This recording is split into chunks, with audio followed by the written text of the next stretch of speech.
Hello, house guests. This is Emmy with House of Chatter. My apologies for being about 12, 13 hours late. I fell asleep. My alarm did not go off. Sorry, Dad, who waited an hour in the chat for me. I love you from halfway around the world. And so, anyways, let's get on to it. This is the Wayfarer parties. I'm so sorry. Motion on the judgment or summary judgment motion. How to get that out. My apologies again. And so it is not a motion of the pleadings, which I thought it was going to be. This is actually a summary judgment. So this is with the evidence. And like I said, they could be duplicative, I believe is what the Judge Lyman said when they had that public conference or telephone conference thing. Okay, introduction. Blake Lively, an immensely powerful A-list actor, I'm not sure if I agree with that, agreed to act in a film adaptation of It Ends With Us, a book with themes of X and DV. During the initial stages of filming, she voiced objections to certain on-the-set behavior she did not like.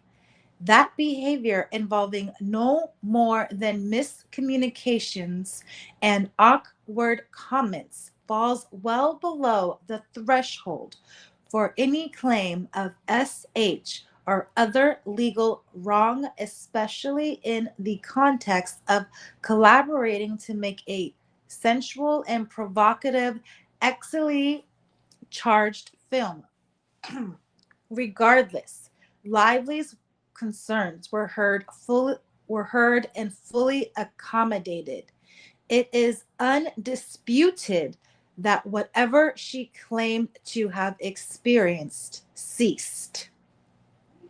Filming continued during all future stages entirely without incident in an environment Lively touted as redacted and redacted, including the filming of all intimate scenes involving Lively herself. Even Lively's then lawyer said no formal HR process, let alone litigation, was necessary. Any issues had been successfully resolved. Months then went by, but as film was edited and moved towards its premiere, something else happened. Lively asserted control of the film and took aggressive steps to minimize Justin Baldoni's role. Even though Baldoni had conceived, directed, and co-starred in the film, it had been produced and co-financed by his production company, Wayfarer Studios. Lively took all the credit. She wrote to the Producers Guild of America, redacted. At the same time, Lively and her actor husband Ryan Reynolds disparaged Baldoni to their famous high-powered friends in Hollywood and to Baldoni's talent agency. As the film premiere approached, Lively became increasingly hostile. She excluded Baldoni from marketing materials, press, and promotions for the film, snubbed him on social media, urged Sony to eliminate his A Film by credit, and even tried to exclude him from the premiere. In light of these astounding developments and not the minor concerns about the on-set behavior raised and successfully resolved many months earlier, Baldoni sought the advice of a crisis management public relations firm, as any responsible person in his position would do. He wanted to minimize fallout from media coverage of Lively's increasing attempts to alienate him from the film. He did so for the benefit of both his professional reputation and the newly released film. He relied on media professionals to boost his image and ensure that any coverage would be balanced and accurate. None of that is against the law. Aided by two of the largest litigation firms, Lively now seeks to create causes of action where none exist. She cannot show the behavior she disliked was caused by her ex or gender, a basic prerequisite for her SH claims. She alleges Baldoni's resort to public relations professionals was retaliations for complaints she had raised. This ignores the large temporal gap, not to mention the many intervening events between her raising of concerns and Baldoni's resort to crisis management professionals. There can be no claim for retaliation based on purported complaints raised in the distant past. Nor did Baldoni and his co-defendants engage in a defamatory smear campaign. It is not illegal for Baldoni to promote positive content about himself or truthful narratives about various events. That Lively's reputation may have suffered is a result of her own ill-advised public statements and actions. This is a dispute about Hollywood reputations, not genuine legal wrongs. It does not belong in court. And this next part is titled Statement of Facts. And I'm looking at the chat. Oh my gosh, I am blown away. Hi, everyone. Hi, Kenny. Hi, Just Khaleesi. Hi, Christina. I'm really glad that I slept right through my alarm. Or my non-alarm. I'm not sure what happened. Okay, going on to statement of facts. Justin Baldoni is an actor, director, producer, and author with significant experience in addressing gender issues, including in 2 published books and a podcast devoted to questions about masculinity, all aimed at a predominantly male audience. In 2019, he obtained the rights to produce a film based on Colleen Hoover's best-selling novel, It Ends With Us. Baldoni's production company, Wayfarer Studios, which specializes in films designed to promote social change, initiated work on the film alongside Sony, with Baldoni set to serve as the film's director and lead male actor.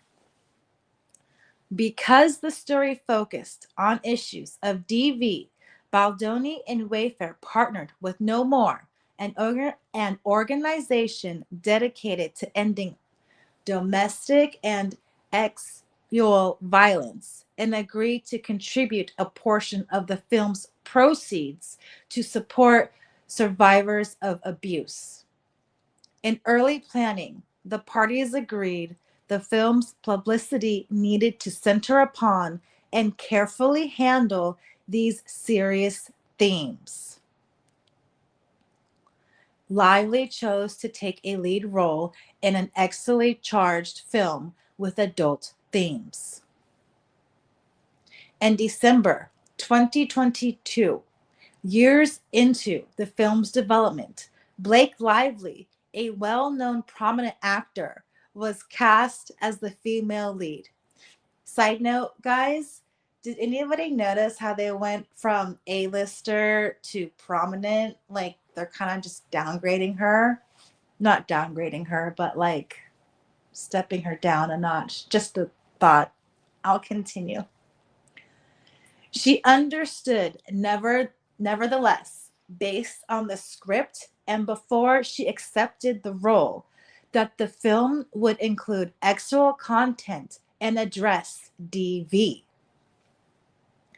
Prior to filming, Lively reviewed notes from a female Sony executive stating that the audience was expecting something redacted with redacted.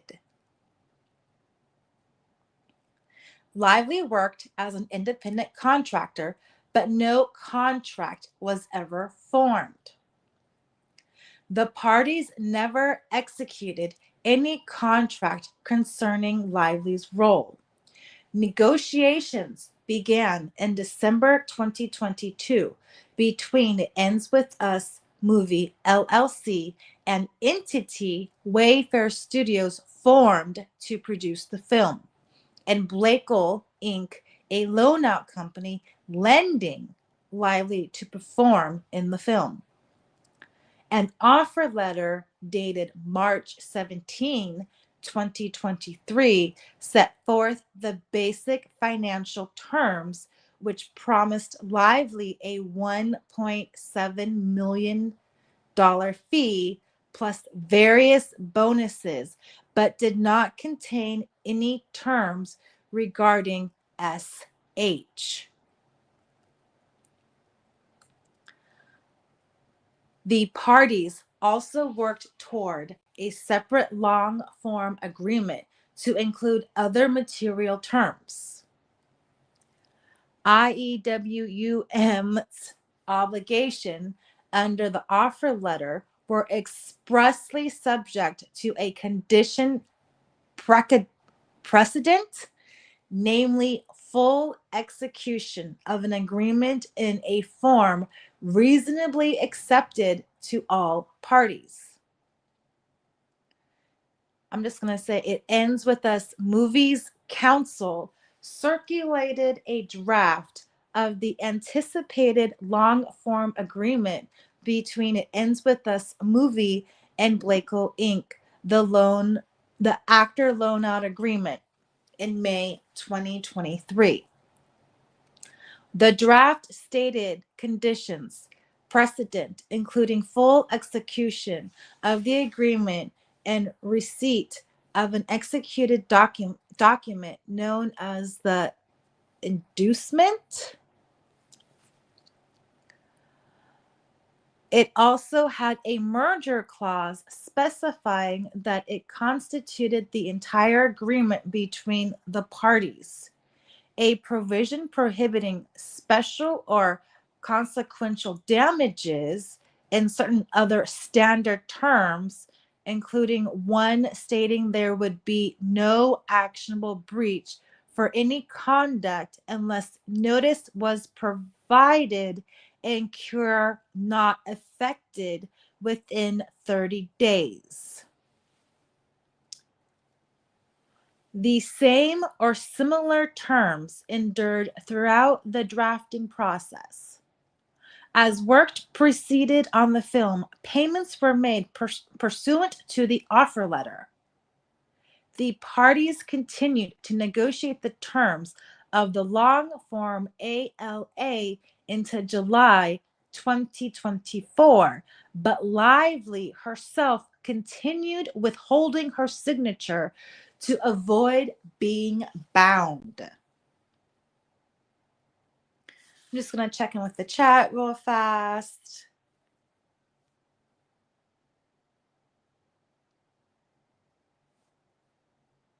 The video is pretty shocking.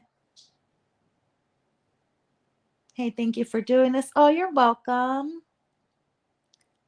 I was induced 3 times. That stuff is not fun in my own opinion. And shout out to the chat. Thank you all for being here. Okay, I'll continue. From the outset, Lively sought increased control over the film.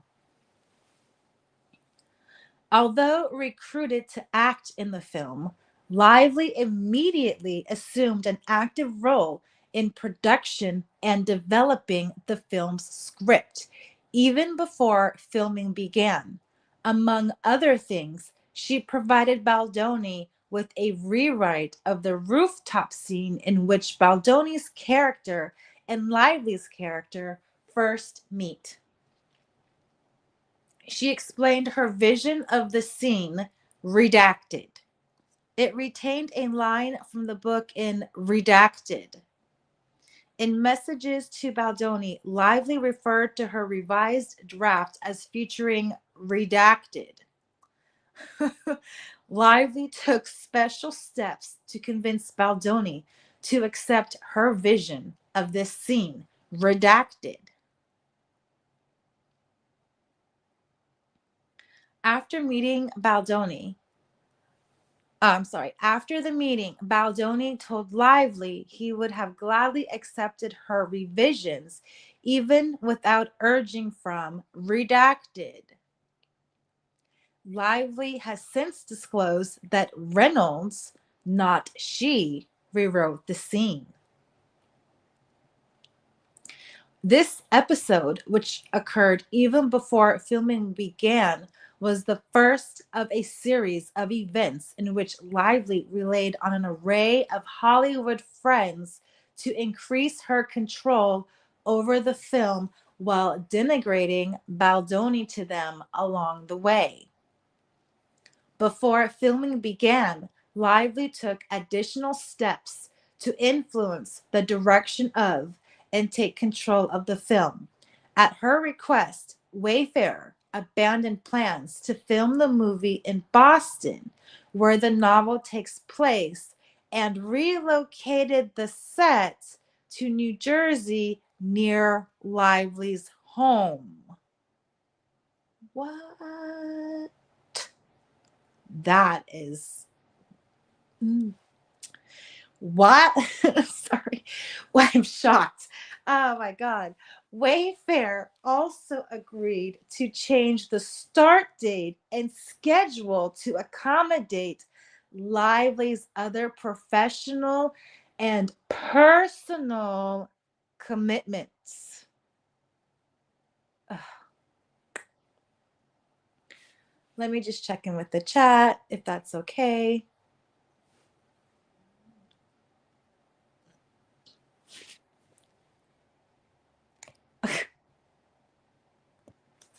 Ryan is going to change his name to Redacted.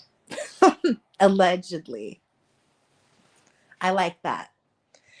There's a lot of redactions in here. Okay. Including these next ones. All right. Lively raised concerns about her physical appearance.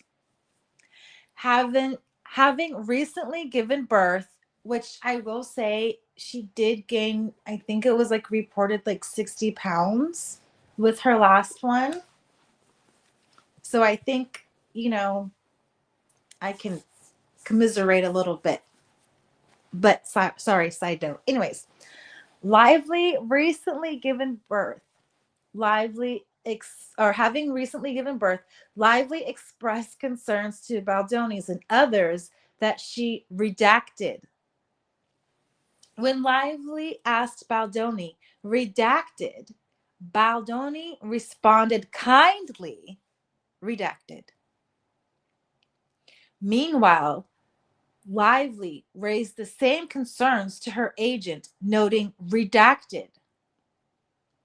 Lively's communications reflect her frank awareness that the film was intended to achieve a certain actualized imagery.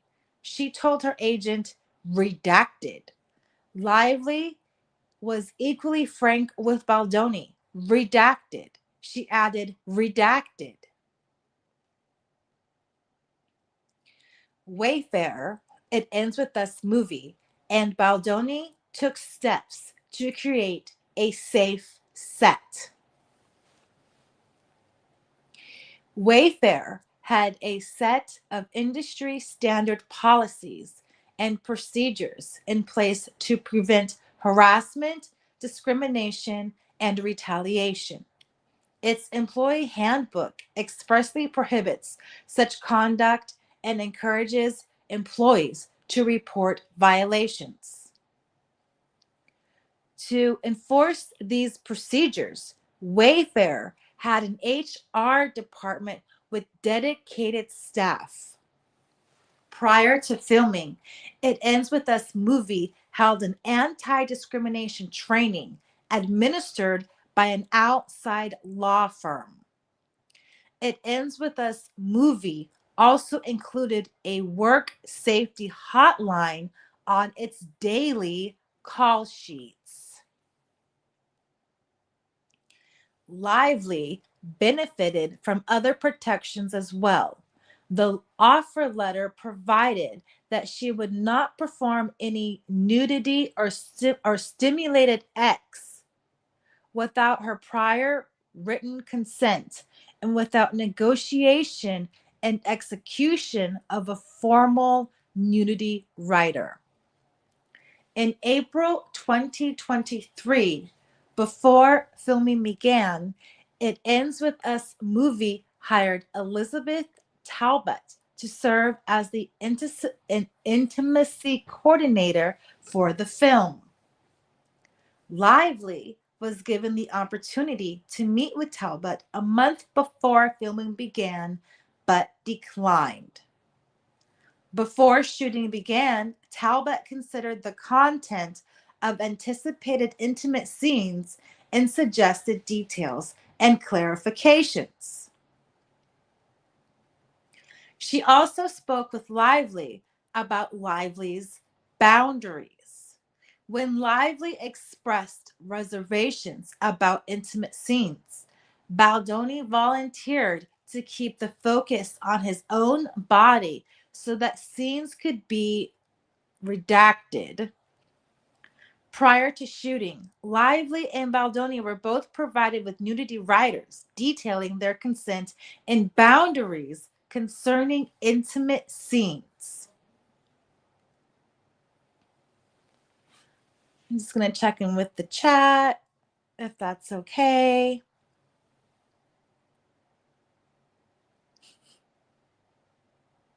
Love the hearts. Please like, share, subscribe. Thank you for being here, guys. I'll continue. In the first phase of filming, Lively did not film any intimate scenes, but voiced objections to certain behavior. Filming began on the set in New Jersey on May 15, 2023.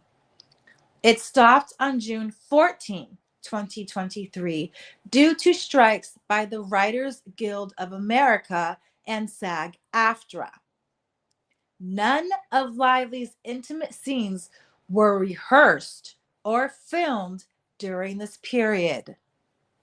However, all the incidences Lively now characterizes as compromising a hostile work environment occurred prior to or during this first phase of filming.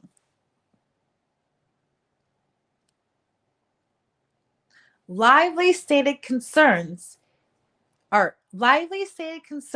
even if accepted as true, all involve incidences of relatively low level or innocuous behavior that, considered separate or together, fall short of actionable discrimination or SH. For instance, Lively's claims Baldoni described his genitalia in their first meeting before she agreed to join the film. This is a hyperbolic lawyer spin on what really happened. Redacted. Such a statement is obviously not justification to bring any claim in court. Indeed, Lively herself seemed unfazed.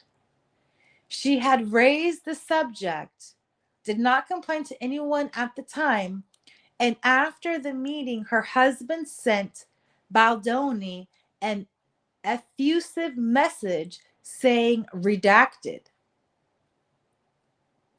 Lively also accuses Baldoni of fat shaming.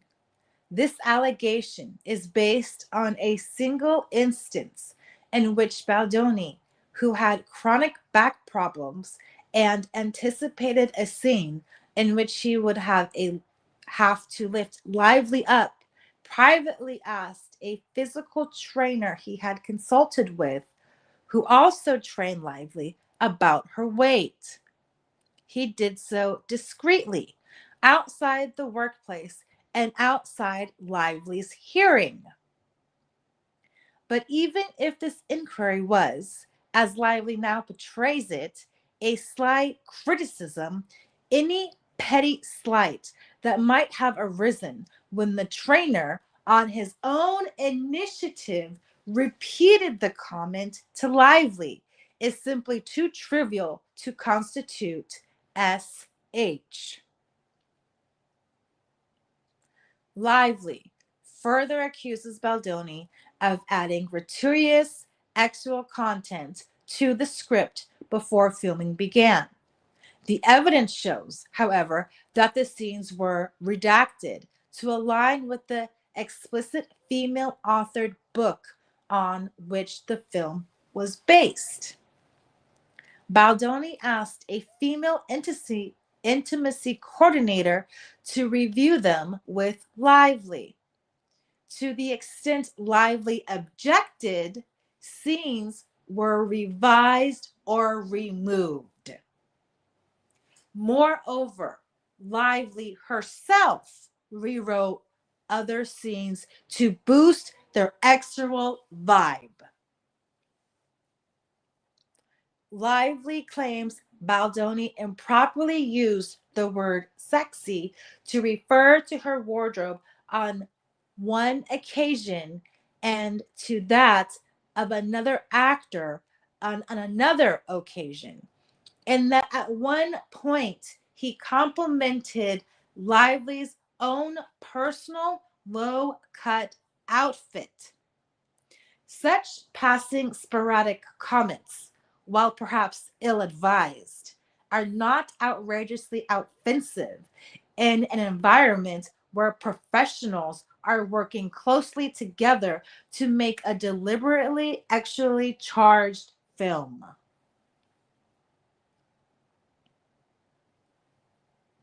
Lively also asserts that Baldoni at times alluded to his own actual and marital experiences. Again, such exchanges are hardly surprising given that Lively and Baldoni were collaborating and communicating daily about how best to portray various adult and marital themes. Lively also claims Jamie Heath, Wayfarer CEO and one of the film's producers, mo- momentarily glanced at her naked upper body after she permitted him to come into her trailer while she was having body makeup removed. Lively says she instructed Heath not to look at her, but at some point during the brief conversation, redacted. Whatever fleeting mishap may or may not have occurred, it is being characterized as sinister only in retrospect. At the time, Lively said, I know you weren't trying to cop a look. And this is the actual exhibit. Lively also objected to being shown a video image related to Heath's home birth, incorrectly believing it was pornography. Redacted. The film includes an important scene between Willie and Baldoni's characters surrounding the birth of their child, and Baldoni and Lively had discussed the scene before Heath shared the video image. Lively includes an assortment of other objections in her complaint, including that she contracted COVID on set. That after Lively told Baldoni she had never seen pornography, he shared that fact with others. That at one point, Baldoni shared a personal story about being pushed past his own consent boundaries as or an experience he has discussed publicly, including in his published books, and that there is too much hugging on set. There's too much hugging on set. How is that going to play with a jury? Anyways, sorry. Let me just check in with the chat. And the too much hugging.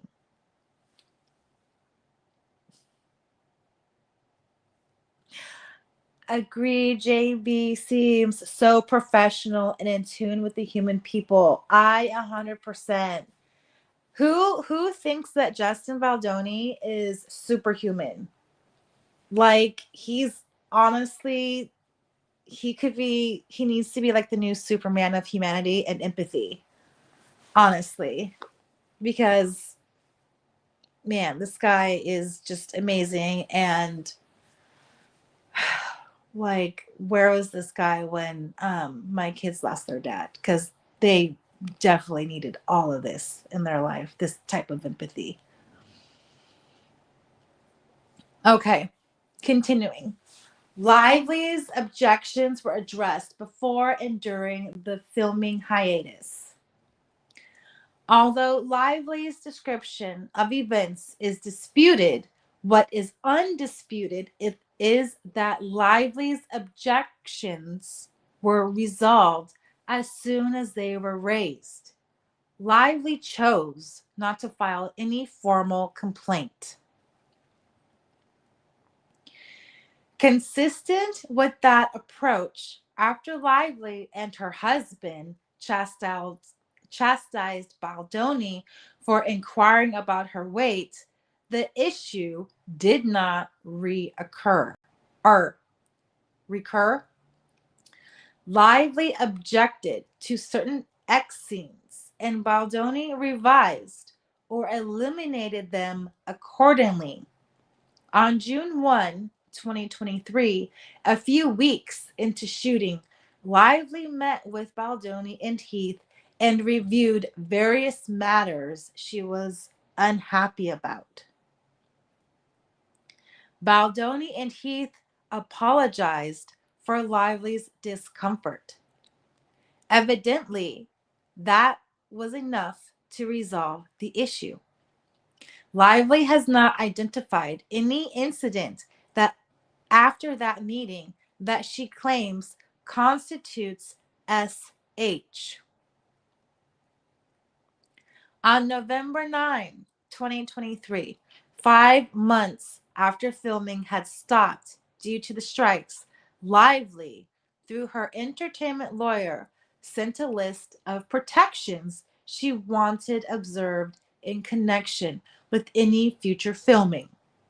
Lively's lawyers said a signed agreement to abide by the protections would suffice in lieu of a more formal HR process. Lively did not commence any litigation or file any formal complaint, though her lawyer noted she reserved all legal rights. The requested protections largely replicated protections that were already in place, such as the use of nudity riders and an the intimacy coordinator. Sorry, just trying to make that dramatic. Other protections implicated conduct Lively herself had engaged in during the earlier phase of filming, such as improvising kissing in scenes, commenting on her own physical appearance and that of others, and hugging other cast members. That hugging. Must be just like those cookies. Fabulous. On January 4, Lively held a production meeting at her apartment. Lively read a list of grievances from her phone that included, in addition to incidents discussed above, a demand that Baldoni not speak to her dead father.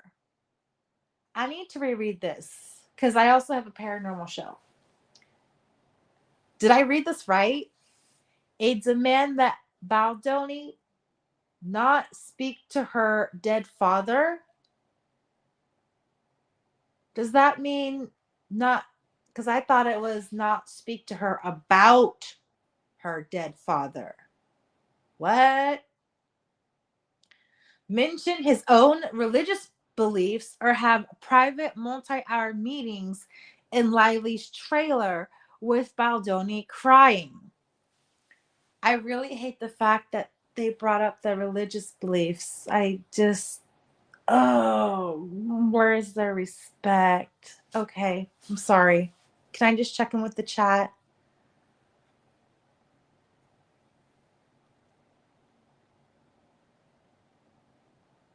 He didn't want to hug Blake.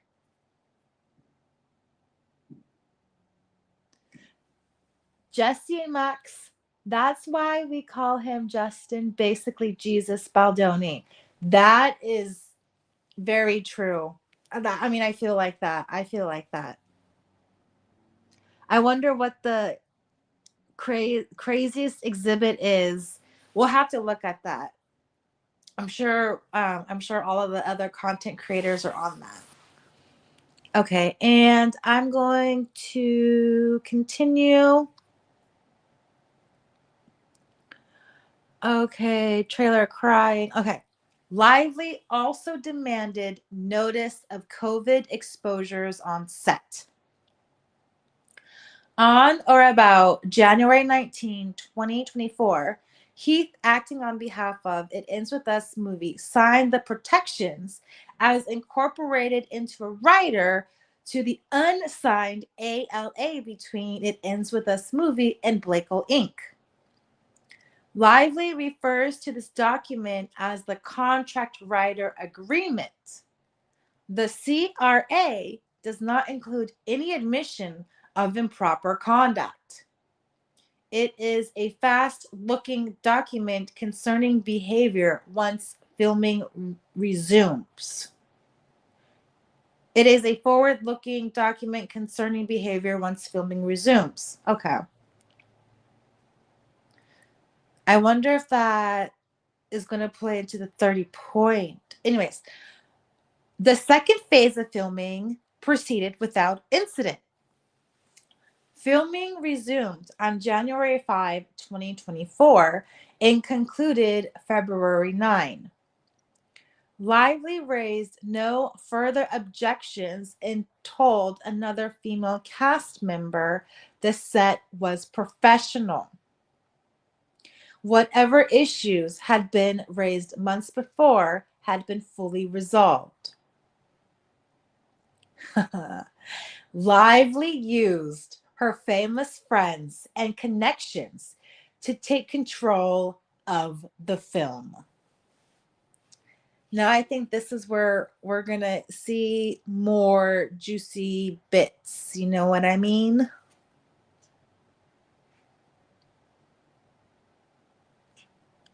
Okay.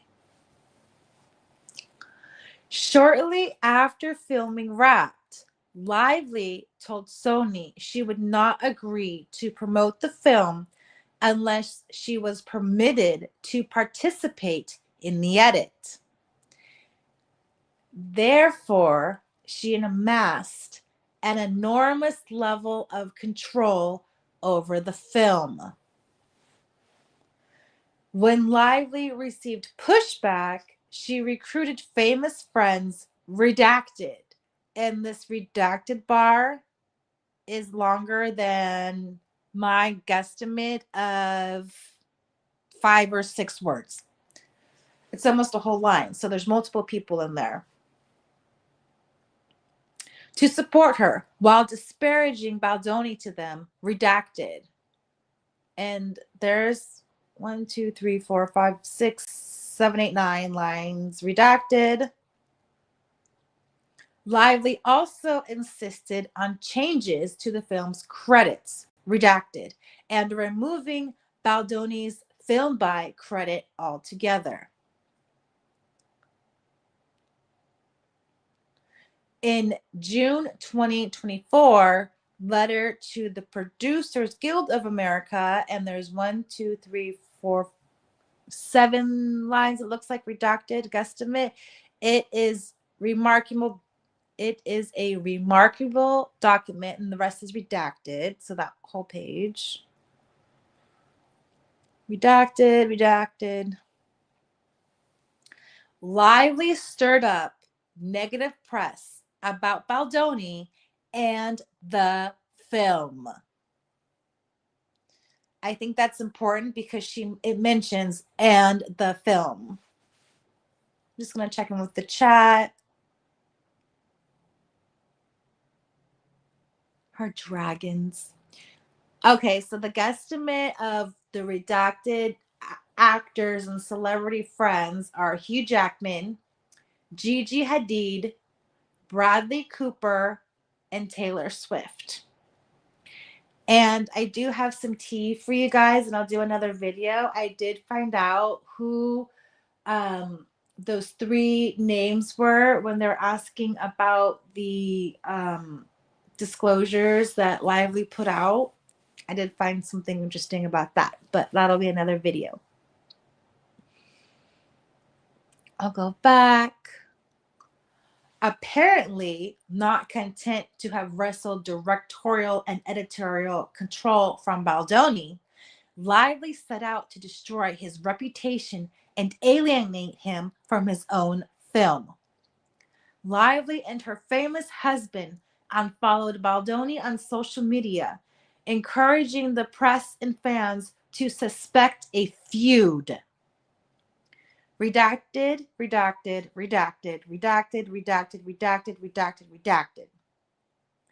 Unsurprisingly, the press took notice, redacted, but Lively wanted more. On July 22nd, redacted. Ultimately, Baldoni was allowed to attend so long as he left the red carpet before Lively arrived, waited in a basement while she and her famous friends were photographed, and then watched the film in a separate theater. Gosh. And I really want to do a video on the comparisons of DV signs and what Lively and Ryan did. And I think that'd be really good to come out of this whole hoopla. As far as awareness, since I'm not monetized. And even if I was, all of my profits and proceeds would go to the kids of equine therapy. Shout out to Healing Hearts Ranch, LLC. Okay, I continue. Baldoni and Wayfarer then hired a crisis management team. It was in this context, in late July 2024, over a year after Lively's concerns about the on-set behavior had been fully resolved, and faced with a new set of concerns relating to media coverage surrounding and following the film's premiere, that Baldoni and Wayfarers first entertained the concept of hiring a crisis PR team. Even as the negative press intensified, Baldoni's team, led by Heath and his longtime publicist Jane Abel of Jones Works, agreed that it would be a mistake to fan the flames and that redacted. On July 25, Baldoni and Heath met with the agency group TAG, Melissa Nathan's PR firm, to discuss retaining the firm for crisis management. In subsequent messages, Wayfarer reiterated that it did not want to take any offensive steps and that Nathan would not be redacted. On August 2nd, 2024, TAG circulated the scenario planning document that has been the subject of much of Lively's ire. As the title suggests, the document simply laid out a menu of possible options. It was not an agreed upon plan of action. Immediately after the premiere, numerous outlets published stories about the feud between Lively and Baldoni. This was in part prompted, redacted. Baldoni's PR team, led by Abel, Nathan, and Tag, distributed positive information and stories about Baldoni and worked to mitigate or minimize negative ones, standard operating procedure for PR professionals. Baldoni himself made numerous positive statements about Lively. On August 7th, Abel told Nathan she was still waiting on a green light from Heath to put the social combat plan into motion. On August 9, Wayfarer engaged Street Relations, Jed Wallace's firm, to monitor social media concerning Lively, Baldoni in the film. Contrary to Lively's claims, Wallace testified, redacted. At the same time, redacted, hoping to avoid any adverse publicity that could interfere with the reception of the newly released film. Lively suffered backlash. The attention commanded by Lively's star power and by the news of the purported feud was a double-edged sword. By virtue of all the coverage, she was put under a very public microscope. In August 2024, she experienced a massive outpouring of negative sentiment.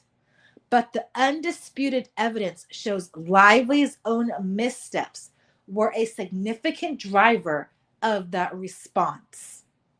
Several press outlets picked up, for example, on Lively's decision to cross-promote a serious film about domestic violence with, among other things, her husband's superhero blockbuster, as well as her own hair care and beverage products. Lively privately redacted. 4 redactions there. Lively also came under fire for past missteps, including redact, 1 bar, 2 bar, 3 bar, 4 bar, 5 bar, 6 bars, redactions of past missteps. Lively does not dispute that any of these events actually occurred. She merely insinuates that defendants had a role in bringing them to light. The evidence does not support her headline claims. After months of scorched earth discovery, backed up by a pounding drumbeat of almost daily motions to compel, Lively has been unable to identify any instance in which a defendant distributed or promoted any false story about her, even after the subpoenaing of dozens of content creators. Her interrogatory response, summarizing the evidence of what she describes as a highly orchestrated smear campaign, reveals a surprising truth. What Lively primarily objects to is Baldoni's effort to defend himself, whether by promoting positive stories or trying to suppress negative ones. But this is not retaliation. Indeed, redacted bar 1 and redacted bar 2. Even when certain defendants contacted the press about Lively in August 2024, their efforts were far from the sophisticated internet takedown touted in the press. The few instances in which the evidence suggests any defendant spoke to the press about Lively all involved truthful references to her actual conduct, or to that of her husband, or the sharing of opinions about that conduct. Redacted bar 1, redacted bar 2, redacted bar 3, and redacted bar 4.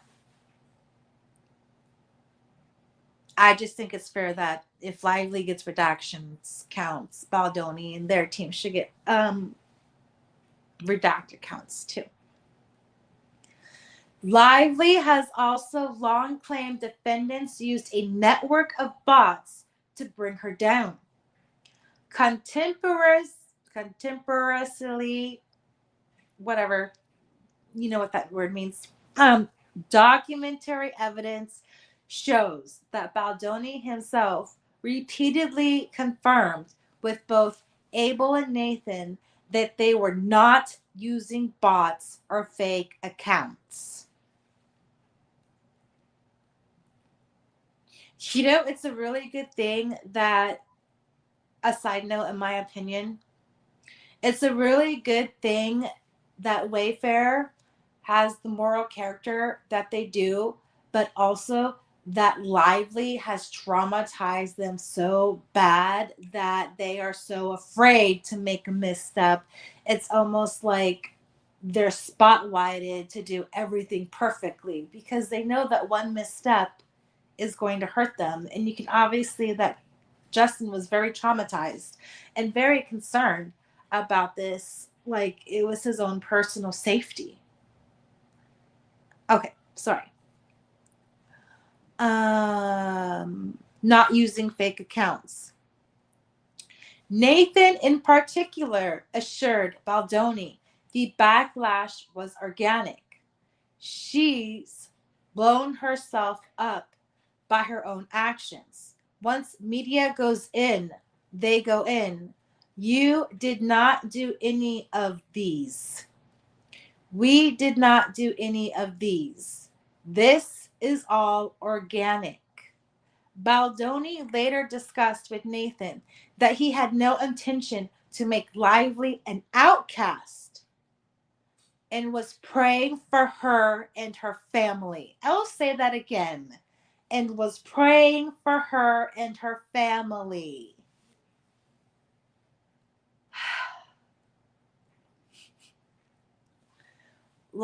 Lively and Reynolds smeared Baldoni once again. I think the important part was once again. Ironically, Lively's cry that Baldoni tried to bury her more accurately describes her own efforts to tar him. Beginning on August 9, 2024, just one day after Lively alleges the smear campaign began, redacted bar 1, redacted bar 2. 4 days later, redacted bar 1, redacted bar 2, redacted bar 3, redacted bar 4, 5, 6, 7. Let me just check in with the chat. See how everybody's doing. Thanks, guys, for watching. Okay. Lively then used a sham litigation to obtain the private messages of Baldoni's publicist, Jen Abel, using a shell company as a bogus plaintiff. This company filed claims against 10 anonymous does, defendants, and working behind the scenes with Abel's former employer, Stephanie Jones, invoked a state invoked a New York State court's subpoena power to obtain Wayfarer's confidential records from Abel's personal phone that Lively would not have otherwise been legally permitted to obtain.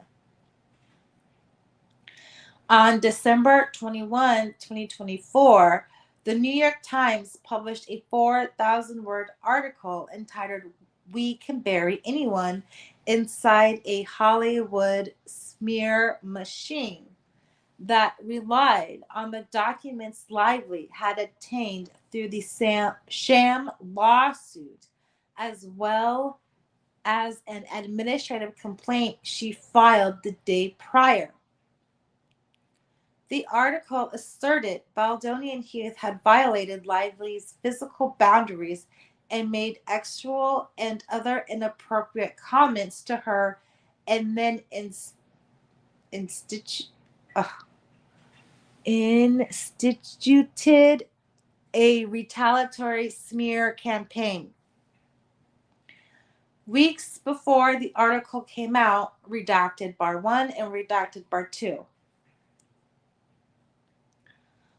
Around the same time, Lively conveniently dropped her New York State court lawsuit, confirming it was not filed in good faith and had only been used as a ploy. Confirming it was not filed in good faith and had only been used as a ploy.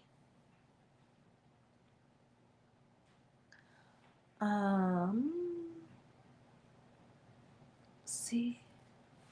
Lively initiated this litigation.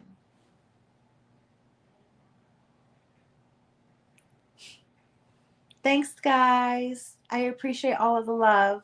Like, subscribe, share. I appreciate all of the love. Thank you guys so much. This is huge.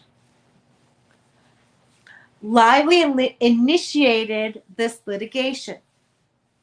In December 2024, 18 months after the minor issues she raised about the on-set behavior were fully and successfully resolved, Lively launched this dispute with an administrative complaint and the fanfare of her New York Times headline. The behavior she previously regarded as not requiring any formal HR process was now presented by two large, sophisticated global law firms as SH of the gravest kind, and Baldoni's natural defensive effort after being sidelined from his own premiere to manage his own and film's reputation by employing experienced PR professionals, was now recast as retaliation against Lively for raising purported SH concerns. Lively's numerous claims against numerous defendants cannot withstand scrutiny. Judgment should be entered for defendants on all claims. And maybe that's why they did a summary judgment to include the evidence rather just than a motion of the pleadings. If you noticed, I'm not a lawyer. I was just traumatized in speech and debate. For the reasons set forth, Lively's claims all fail. This motion also incorporates the arguments in defendant's motion for judgment on the pleadings. Oh. I didn't read ahead. Sorry, guys. Including that extraterritorial application of California statutes is improper because, as the undisputed facts show, no alleged instance of harassment took place there. Nice. Okay. Lively cannot prove any actual SH. Counts 1, 3, 6, 7, 8, and 13. If anybody has a list, I'm going to have to look all of that up. Sorry, just readjusting. This count, as well as many others, have pointedly observed that in evaluating what constitutes actionable harassment or a hostile work environment, context matters. And then it gives some case law, which is good. Comments made on the set of filming a movie about adult themes may have different material effect from similar comments made in a routine office setting. Lively knowingly took on a lead role in a provocative, sexually charged film based on a book famous for its intense, intimate scenes. When viewed in context, no reasonable juror can find that the handful of comments and miscommunications Lively has mustered amounts to SH. Oh, and I was going to do this one on my mock trial. Lively cannot prove severe and pervasive harassment. Title VII, FEHA, and the UNRWA Act do not address trivial slights nor prescribe a general civility code for the workplace. The litany of minor grievances Lively cobbles together falls short of the requisite level of being severe or pervasive enough to create an objectively hostile or abusive work environment. And here are the first of our footnote fetishes. 1. All legal citations are cleaned up. 56.1 refers to the Wayfarer party's 56.1 statement, and X refers to exhibits to Shapiro's declaration in support of this motion. Footnote number 2, decisions interpreting and applying Title VII are relevant to Lively's claims under both federal and California law because California courts consistently look to Title VII for guidance in interpreting FEHA. And it cites a case law, 9th Circuit, 2001.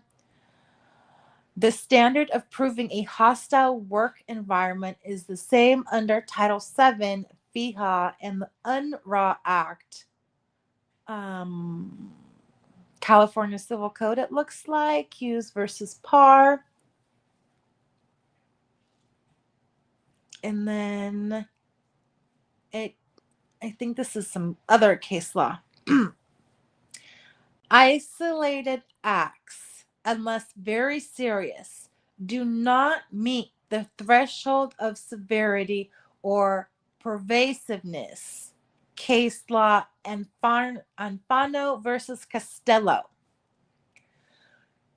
2002, Second District Circuit. The sporadic use of abusive language, gender-related jokes, and the occasional teasing are not actionable harassment under federal or California law. Cites case law. In separating low-level objections from legally cognizable wrongs, courts consider the totality of circumstances, the frequency of the discriminatory conduct, its severity, whether it is physically threatening or humiliating, or a mere offensive utterance, and whether it unreasonably interferes with an employee's work performance. Case law. It is not enough for Lively to say that she personally found something Baldoni or Heath did objectionable. Both an object and subject standard must be met to sustain a claim, Case law. Lively's claims premised on a few purported offensive utterances and on-set mishaps do not satisfy these standards. That Baldoni, in directing particular scenes, twice used the adjective sexy to refer to how female actors appeared in their assigned wardrobe is hardly surprisingly given the sexually charged nature of the scenes in the film. The banality of such conduct and its general low-level offenses is underscored by Lively's redacted during her work on her during her work on the film Redacted.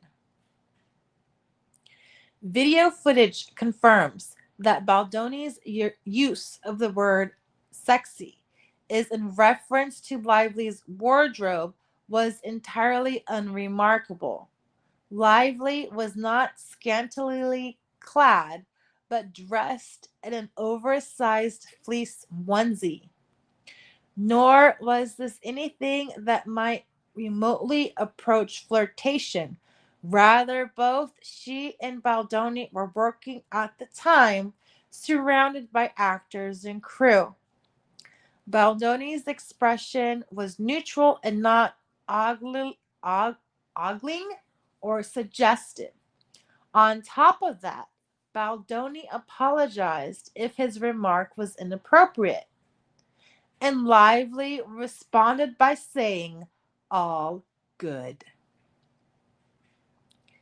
Even in routine office settings, such conduct is not actionable.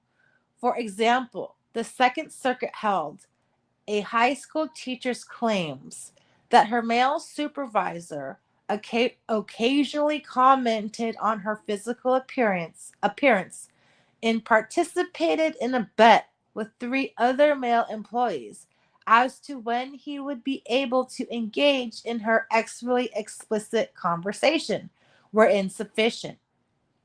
Case law. Similarly, claims that a senior employee told plaintiff that her clothes were sexy and that her hair was beautiful, sometimes blew kisses at plaintiff as he did to all his employees. Once sent plaintiff an inappropriate email and made extra jokes for insufficient. Case law.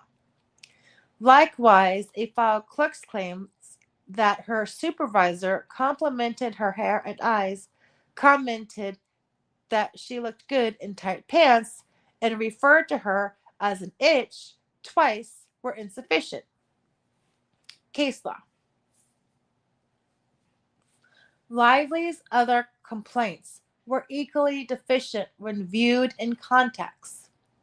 It would be one thing if Lively and Baldoni were two insurance executives reviewing actual figures on a spreadsheet, and out of nowhere, Baldoni alluded to his marital sexual experiences or to a prior pornography addiction.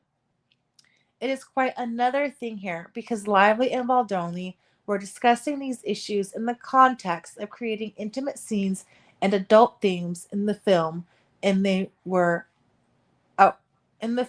making together.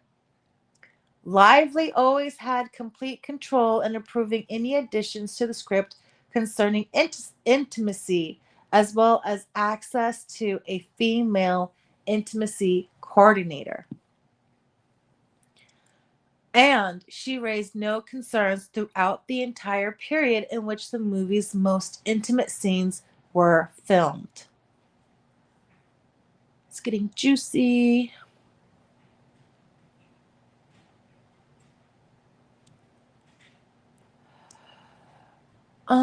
Lively's complaint that Baldoni inquired about her weight falls short. Oh, wait, just something that I said in the chat.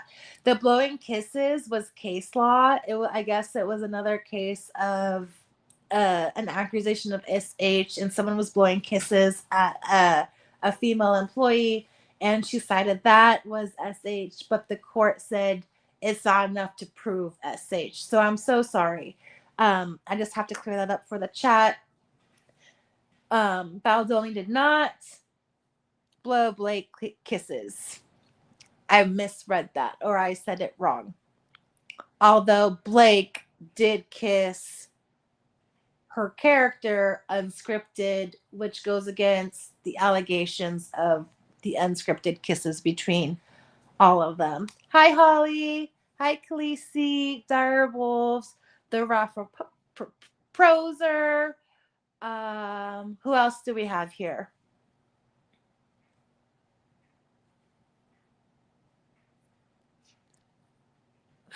Okay. I'm going to continue reading. Nice to have you guys here. Thanks for the love. Lively's complaint that Baldoni inquired about her weight similarly falls short. He didn't make the comments in the workplace or in the presence of any cast or crew member, or even Lively herself. It had no effect on the workplace environment. Someone else communicated it to Lively, not at Baldoni's request or independent of any activity related to the film. Side note, guys, does anybody think that they sent in the personal trainer as like a mole? Or maybe eventually they were trying to use the personal trainer as a mole? I'm just saying. It's a tin hat theory. Tin foil? I'm just going to say tin hat. Had no place, activity. Sorry, I'm just going to go through.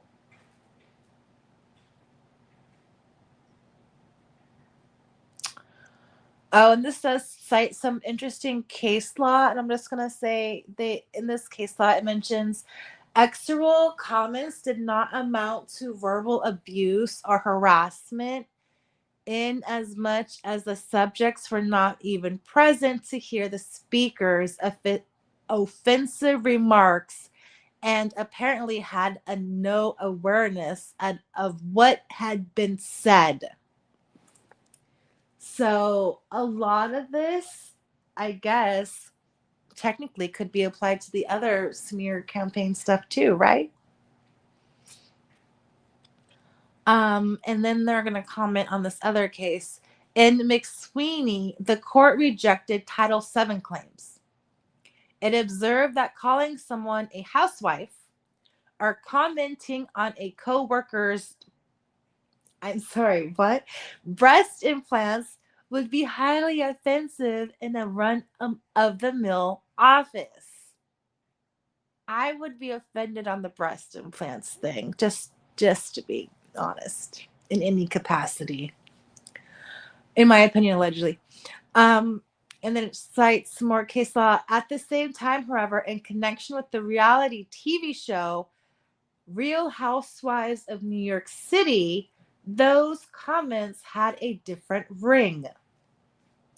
This court held that even such obnoxious and insensitive comments did not rise above the level of a petty slight. Wasn't the Real Housewives case, didn't Judge Lyman have something to do with that too? I feel like they've used that case before. Or something with Bravo. Am I wrong?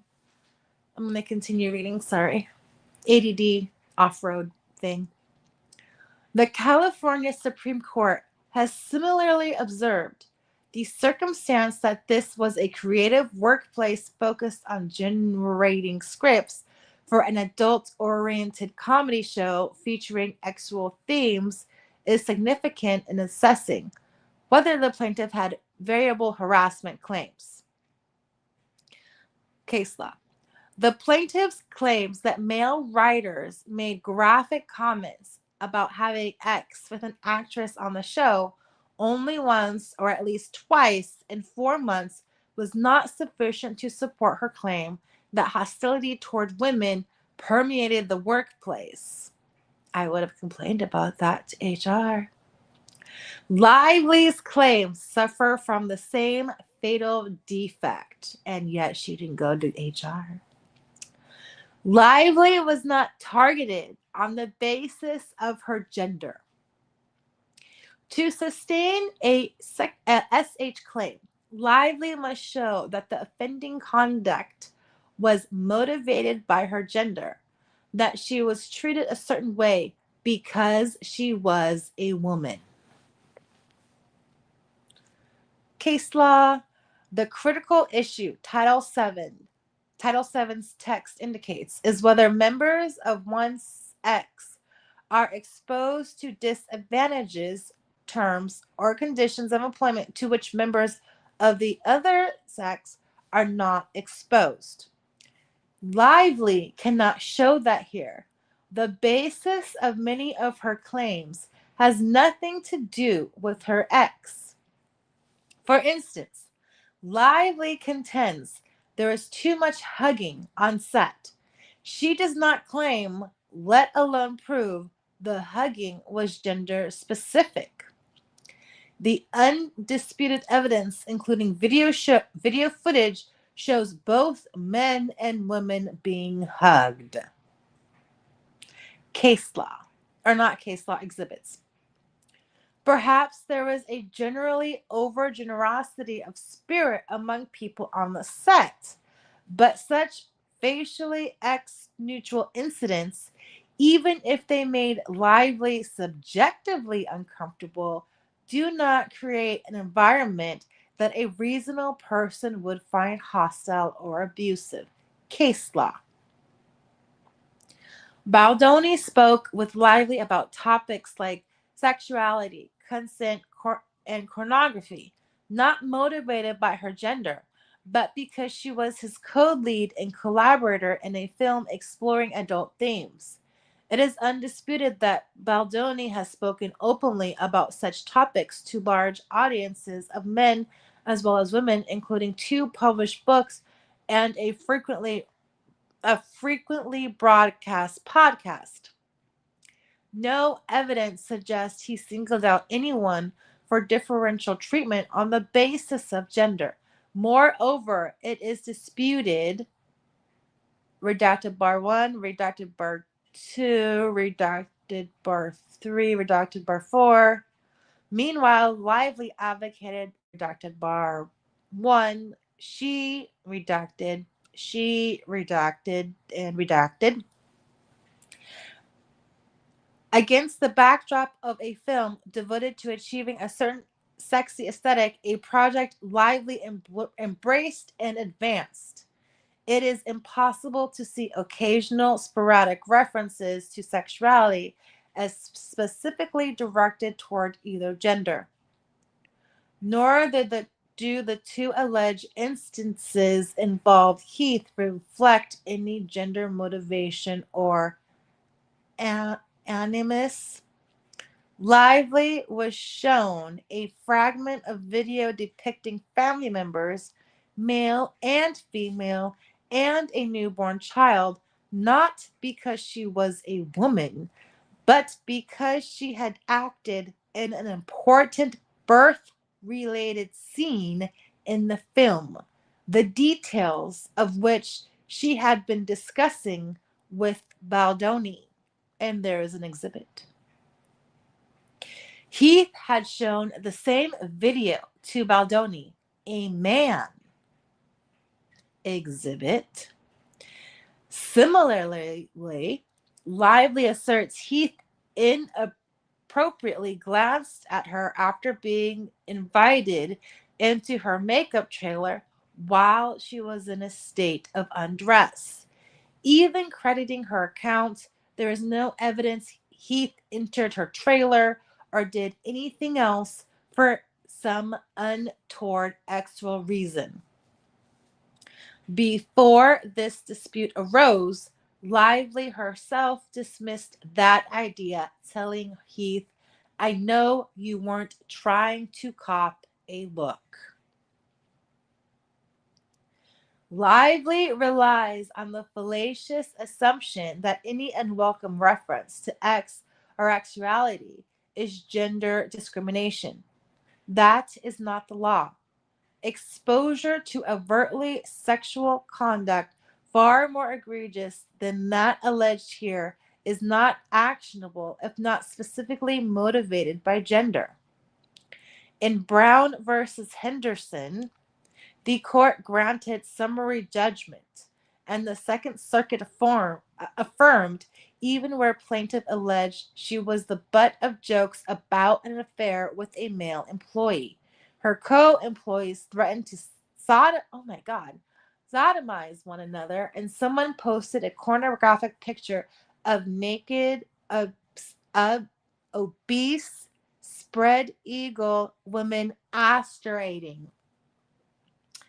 Undisputed that plaintiff was subject to unwelcome verbal conduct of a sexual nature, but the court rightfully found that the failure to adduce evidence that the conduct at issue was based on her ex is fatal to her claim. I really wish they didn't put that in there. That's horrific. Dismissing claims by plaintiff bartender exposed to private ex parties and nudity, prostitution, and people performing acts in her presence because plaintiff does not claim that she was subjected to these sites because she is a woman. Lyle is particularly on point. The California Supreme Court, Lyle is particularly on point, period. Okay. The California Supreme Court reinstated a grant of summary judgment dismissing FIHA hostile work environment claims where a female writer for the TV show Friends presented evidence that male writers for the show had engaged in sexual antics, including the patonymy of aspiration, graphic discussions about their personal sexual experiences, sexual preferences, and preferences in women, bragging about their personal exploits. Considering the context in which the conduct occurred, the writer's room for an adult comedic show, the court concluded there was no triable issues. I'll say that again. The court concluded there was no triable issues that the writers engaged in sexual harassment because of X. It found that both men and women engaged in sexual jokes and commentary, with no indication such conduct was undertaken to make plaintiff uncomfortable or self-conscious because she was a woman. Defendants completely remediated any alleged offensive behavior. Lively is also unable to show pervasive harassment because any concern she raised, whether justified or not, was promptly addressed and rectified. Indeed, when filming resumed after Lively had raised a set of requests or productions, it proceeded without issue or incident. A reasonable employee would hardly be able to find their workplace to be pervasively discriminatory if their employer actively took successful steps to protect from the abuse. Case law. No harassment where plaintiff offered no facts showing any complaint she made was ignored. Lively does not claim there was any misstep or misdeed by anyone on set after her June 1, 2023 meeting with Heath and Baldoni. See generally second amendment complaint. Indeed, both Lively unleashed her battery of high-powered law firms, she herself redacted. Her agent visited the set and redacted and redacted. It is difficult to see how such relatively minor alleged transgressions, all indisputably nipped in the bud while production continued, can support the massive litigation that Lively has brought here. Indeed, that is precisely why one of the redacted and redacted. Lively cannot prove any actionable retaliation. Counts 2, 4, 5, 7, 9, and 12. Lively did not experience any actionable adverse reaction. To sustain a retaliation claim, Lively must prove, among other things, that she suffered an adverse reaction or adverse action. McSweeney case law. And I'm just going to read this footnote here. To create the appearance of ongoing misconduct, Lively alleges the harassment has continued in the form of a coordinated campaign to cast Miss Lively in a false light. That is, at best, a retaliation claim, not an SH claim. Lively fails to show the so-called smear campaign was based on her gender. See point IB. Nor would such a campaign constitute an adverse employment action, a term that is defined more narrowly under substantive Title VII law than for retaliation claims. Observing Title VII's substantial provision is limited to discriminatory action that affect the terms and conditions of employment. Just going to check in with the chat. Thank you all for being here. I don't know, but she's a woman. She's a woman. She's a woman. She's a woman with very sexy shoes. And she seems to have worn those shoes a lot. Like maybe that was like her one trick pretty shoes like moment. But that hospital scene where she's wearing that horrific dress and like no bra was just the worst outfit I am sorry. Like, oh, they should have stopped her. Oh, I know they tried to stop her, but it's just infuriating. She dresses so much better in real life than what she did in that movie. Okay, I continue. Under Title VII, an adverse action must include conduct that would dissuade a reasonable worker from making or supporting a charge of discrimination. Case law. California's FEHA statute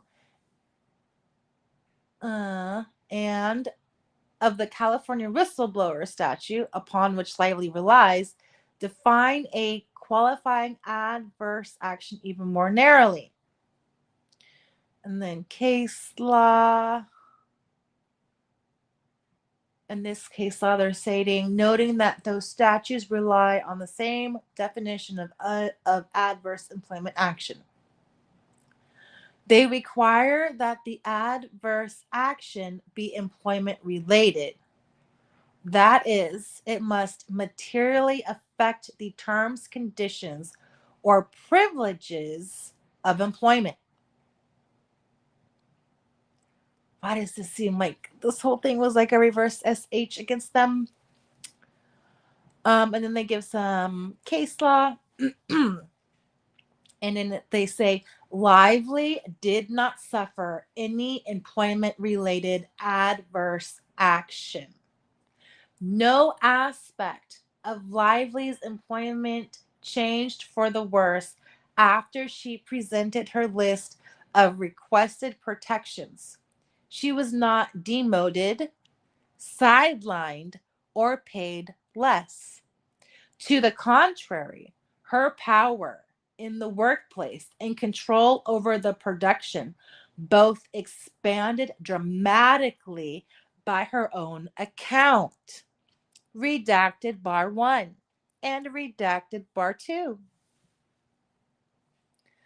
Among other things, no reasonable jury could find that Lively suffered an adverse employment action in any traditional sense. Rather than retaliate against her, defendants exceeded her every demand, providing her with a career redacted. God, Wayfarer, you're just too nice. You're like that. Every single nice person is a blast, and it's so heartbreaking. Sorry. The only proven publicity efforts were reasonable defense measures. In lieu of a traditional adverse action, Lively claims that the retaliation against her took the form of a barrage of negative publicity outside the workplace and after all of her on set work was done. Nothing defendants did can fairly be described as retaliation for Lively's engagement in any protected activity. Instead, Baldoni and Wayfarer were reasonably attempting to protect themselves in response to an onslaught of vicious negative publicity launched by Lively and her famous husband. Defendants were exercising First Amendment and due process rights, not stepping on Lively's earlier access right to voice concerns in the workplace, which they had honored in full. Even if defendants' conduct in late 2024 somehow could stretch back to workplace concern raised over a year before, there would still be no actionable harassment. This court knows well that parties accused of harassment are defended or permitted to defend themselves. See McSweeney. No reasonable employee should expect that the employer defendant would simply surrender in the face of litigation. I wonder what McSweeney is. Is that like someone threatened someone? Because that's a pretty heavy sentence. Just checking with the chat. Her 10 pairs of pants. Talk about what do they say? Beauty is pain. Man, beauty is like life threatening. And Blake's in Blake's case, they must have all feared of like heat exhaustion. You know what I mean? Like, hey, please take off your jacket before you get heat exhaustion and like die on our set on top of the other 10,000 claims that you have. Like, was she purposely trying to risk her health status in that one? With it being hot and a jacket and a onesies? Ugh. Okay. Where was I? The Second Circuit has recognized that such reasonable defense measures do not violate the anti-retaliation provision of Title VII. Defendants' publicity efforts, even if construed in the worst possible light, are precisely the type of reasonable defensive measures outside the scope of actionable retaliation. It neither a it's neither against the law nor retaliatory for Baldoni to put out positive press about himself or to attempt to mitigate or suppress any negative stories that may arise. That is classic PR activity. No, nor is pointing journalists to pre-existing negative coverage of Lively actionable. Does anybody think that they did that? Like, hey, can I have a comment? No, but you can go look at YouTube and research. If anybody saw that FedEx interview where you can say you can go to photographer agencies and see if they can give you footage of Ryan and Blake fighting, that was genius. Anyway, footnote number 4. For the same reasons, defendant's lawsuit against Lively cannot support her retaliation claims. As this court recently held, to protect an employer's due process and First Amendment rights, an employer's counterclaim cannot be deemed an adverse action if it is filed without retaliatory motive and with a reasonable basis in fact or law. McSweeney. And then there's case law. Looks like jury group noting that it is rare that the filing of a counterclaim can serve as the basis for a retaliation claim. The defendant's claims were dismissed on various privileges or other pleading issues is not tantamount to finding that they were filed in bad faith. That was a breadcrumb. So is that like just because they were dismissed, it wasn't meaning that it was in bad faith over the Baldoni dismissal, New York Times? Anyways, I continue. In Hughes versus 21st Century Fox Inc., the defendant employer was accused of leaking a false narrative to the National Enquirer about the plaintiff's affair with her boss to preempt any actions plaintiff would have taken to expose her claims that her boss aped her, as well as discrimination and blacklisting that she suffered. Case law. Even in that ugly context, the court dismissed the retaliation claims, holding that any contact with the National Enquirer was not an adverse action under anti-discrimination laws, but rather a colorable defense to protect defendant's business in the face of plaintiff's inflammatory allegations. PR are such mean people. Oh God, here it gets worse. Similarly, in Aru versus Fox News Network LLC, the defendant employer allegedly leaked cherry-picked emails to the media to portray the plaintiff complainants in a negative light. The court held such actions were reasonable defensive measures that cannot support a claim for retaliation because none of the emails released are alleged to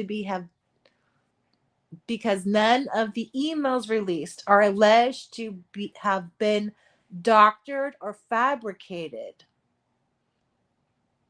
I have a feeling they're leaving breadcrumbs. Indeed, it is likely that these emails would become public if this action proceeded to trial.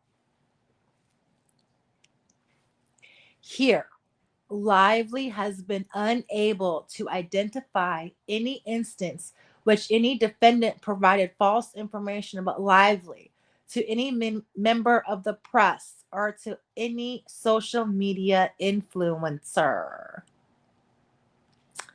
I wonder if Lively, well, we know that she did. Lively has never asserted defamation claims against Abel Nathan Tagg or any other member of the Wayfarer PR team. Her defamation claims against Wayfarer, Heath, and Baldoni conspicuously fail to identify any statements made in August 2024 when the alleged smear campaign was supposedly in full swing. Footy note. Lively has also claimed defendants engaged in sophisticated digital warfare against her. Although Lively will no doubt assert the facts are contested, discovery establishes that digital warfare never happened. In August 2024, long before this dispute, Baldoni repeatedly asked his PR team if they were using bots or fake accounts to foment negative sentiment against Lively, and they assured him they were not. And I'm just going to take a look here. There is about, for this last sentence, I'll read it again. There's a number of redacted bars, and I was going to count those out for you guys. Holly is a good PR person. Just reading the chat.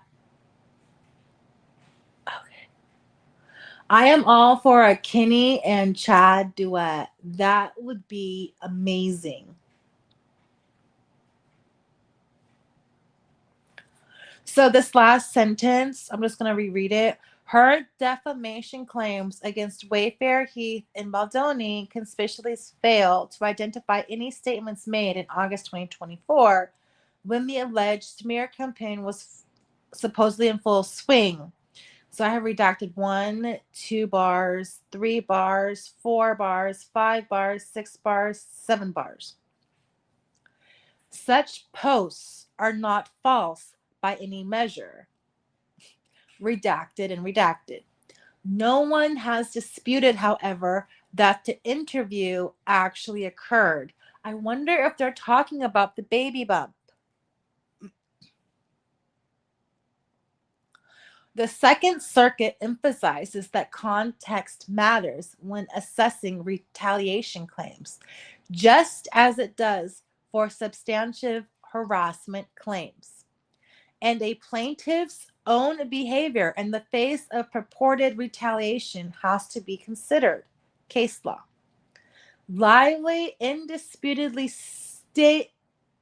started the publicity fights, and her reaction to even the hint of any defensive response showed she remained an eager participant on the battlefield. On early as August 9, 2024, virtually the same day, Lively claims that the purported smear campaign began. Lively, redacted bar 1, redacted bar 2, and then there's an exhibit 205 at 119. 4 days later, on August 13, redacted bar 1, redacted bar 2. Also, there's an exhibit 210 at 26.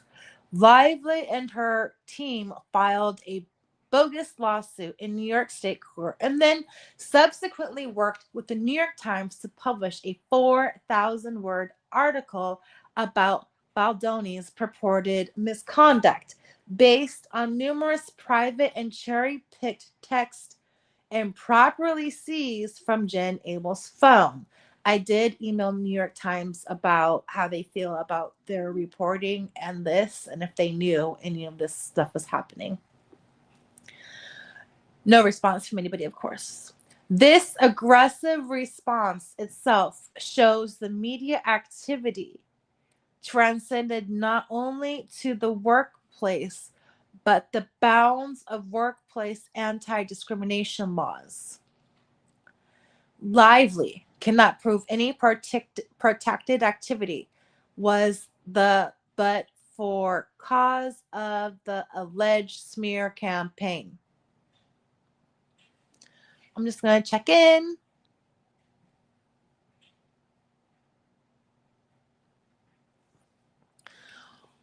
Lively's retaliations claims also fail for the separate and independent reason that she cannot prove any temporal or causal proximity between defendants' alleged publicity efforts and the list of protections she presented months before.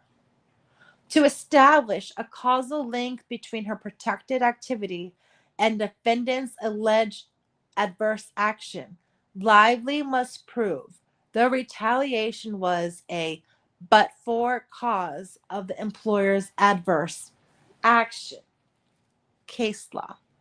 It is not enough that retaliation was a substantial or motivating factor in the employee's decision. Rather, Lively must prove that the negative publicity campaign would not have happened absent a desire to retaliate against her for her complaints. She cannot do so here. There is no temporal proximity between any claimed protected activity and any alleged adverse action. It is undisputed that Lively faced no real consequences for at least 8 months after presenting her protection demands.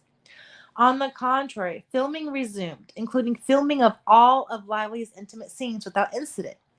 and she alleges no act of retaliation during the subsequent months of editing.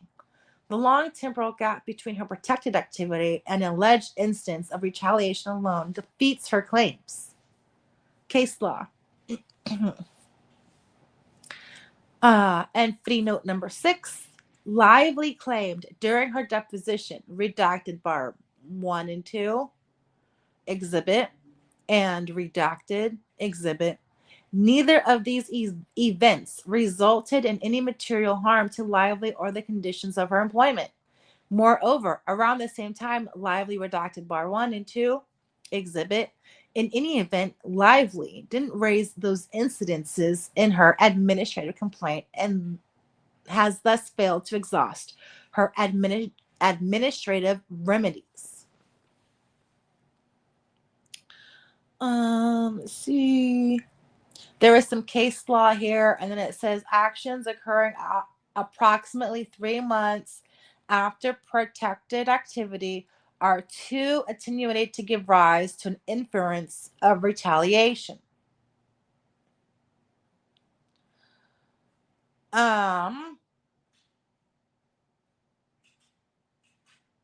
Here's some more case law.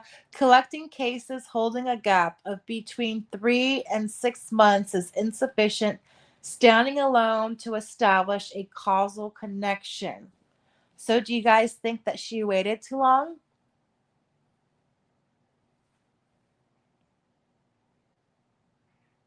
It's about to get wild in the story here. Ryan comes home and it hits the fan.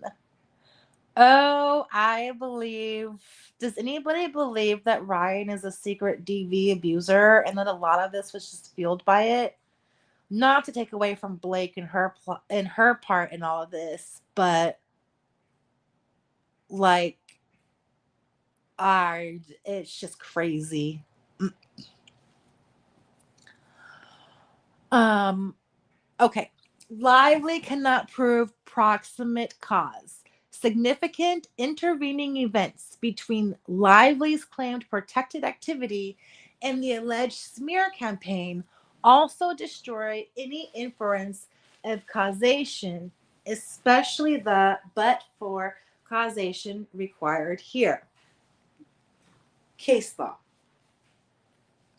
It is ridiculous to suggest that for Lively's airing of protections, some 8 months later, defendants would not have hired PR professionals to help manage their reputations.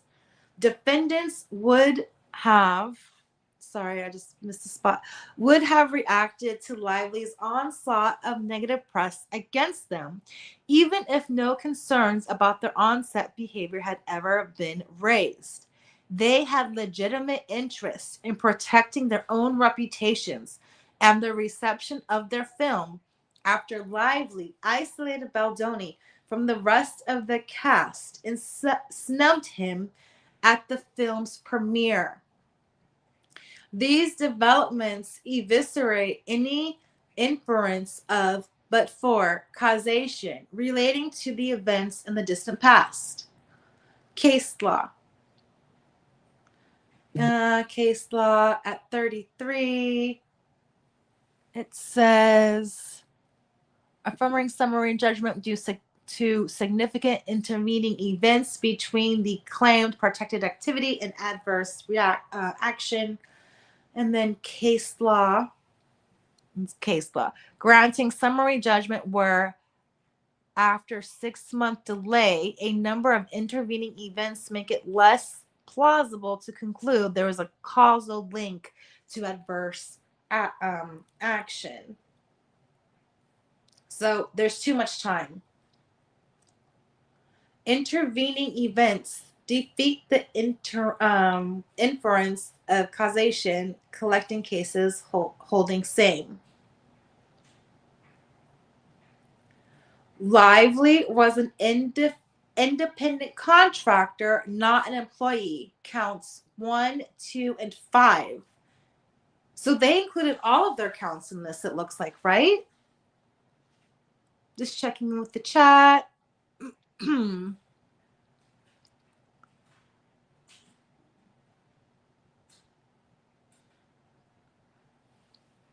Okay, I'll continue. Sorry, guys. Title VII covers employees, not independent contractors. Case law. California labor code is no broader, but its plain terms, it does not protect independent contractors. And I was just offered a job where it was independent contracting or W-2, and I was like, I will just take the W-2 because I think I'm protected more. And thank you for this case for doing that. Okay. Here's some case law. With it saying dismissing 11.2.5 claim brought by independent contractor. Case law. Employer-employee relationship is a prerequisite to asserting an 1102.5 claim. Lively, a world famous actor, and now she's world famous. It just keeps going down. Maybe next they'll say TV actor. Lively, a world famous actor who ran her own business empire, because she did have an empire of mocktails, which was pretty genius on her part. Sorry, I have to give her props for that. It was genius. Ran her own business empire and relied on lawyers to negotiate a detailed contract on behalf of a specialized LLC for her work. Plainly wasn't a standard employee. Lively was not beholden to any employer. She controlled the terms and conditions of the work she performed to an extraordinary degree. See Eisenberg case law. Right to control its touchstone of employer-employee relationship. She moved the location of the film, changed the filming schedule, led meetings at her own personal residence, and demanded numerous terms and conditions without which she refused to go forward. If SH law is designed to address a power differential, her star power gave her the upper hand. She came to exercise such immense control that redacted. And here's a reference to PGA letter. In determining whether an individual qualifies as an employee under Title VII, courts look to 13 non-exhaustive factors drawn from common law, case law. California law ordinarily presumes individuals are employees, but California Labor Code provides a different standard where, as here, there is a bona fide business-to-business contracting relationship, and then case law, where this case law points out the issue of control is central. The existence of a business-to-business relationship depends on factors that substantially overlap with the factors articulated below. California Labor Code. And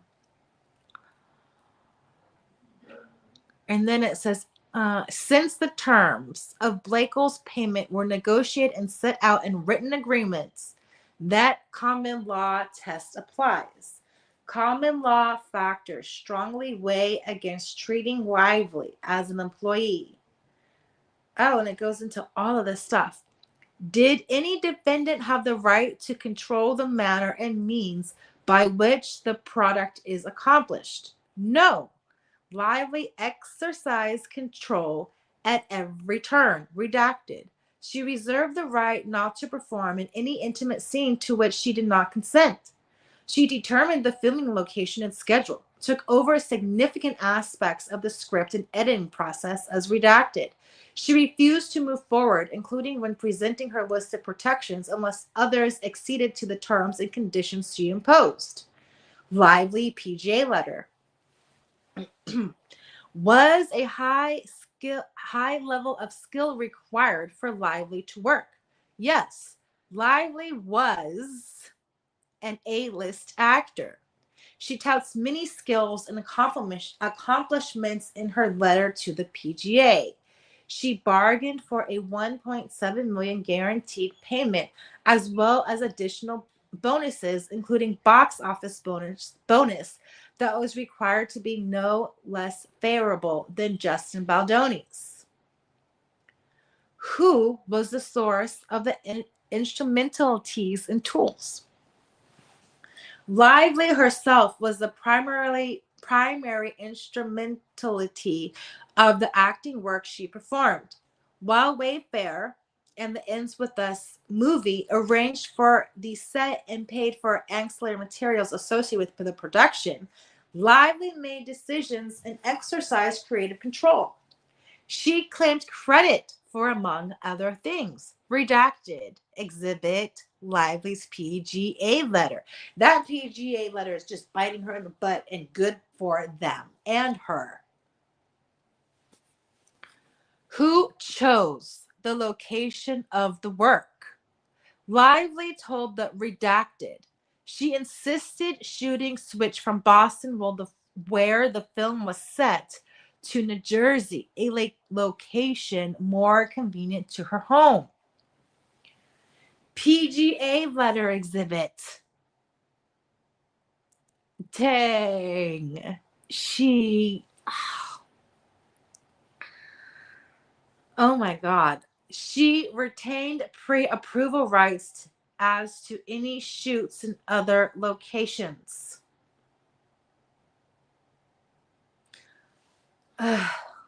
Wayfarer. What was the duration of the relationship between the parties?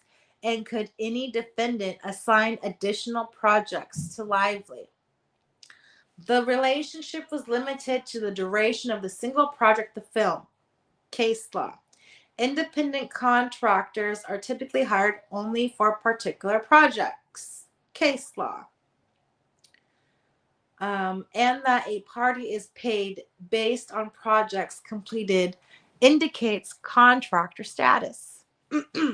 Did Lively have discretion over when and how long to work? Yes, that was an extensively negotiated aspect of the offer letter and the never executed ALA. Under the financial terms in an unexpected ALA, Lively was also entitled to receive payment for any days she worked beyond the agreed on schedule at a weekly rate. Nice. I think that. What payment method was used? Lively's loan out entity was paid her minimum guaranteed payment in 6 installments pursuant to an escrow agreement with additional bonuses contingent on the film's success. Here's some case law. The plaintiff invoice payment from defendant under the name of his business weighs in favor of independent contractor status. What was Lively's role in hiring and paying assistants? Wow, you guys, I didn't really think that there were nuggets in all this thing, but there's some nuggets in here. What do you guys think?